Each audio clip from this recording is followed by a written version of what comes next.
પીરિયડ્સની ડેટના 2 થી 3 દિવસ પહેલા બ્રાઉન સ્પોટિંગ થવું નોર્મલ છે?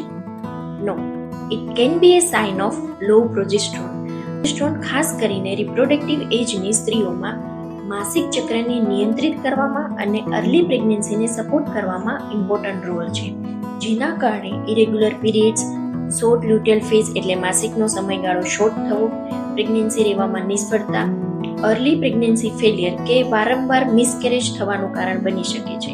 It can also lead to mood swings and sleep disturbances. Pregnancy રહી ગયા પછી પણ બ્લીડિંગ કે સ્પોટિંગના ઇસ્યુ થયા કરે છે. PCOS અને થાઇરોઇડ જેવી કન્ડિશનમાં પણ લો પ્રોજેસ્ટ્રોન લેવલ થઈ શકે છે. લાઇફસ્ટાઇલ ચેન્જીસ જેવા કે સ્ટ્રેસ ઘટાડવો, હેલ્ધી વેઇટ મેન્ટેન કરવું, improving slip and અવોઇડિંગ over exercises can help in maintaining progesterone level.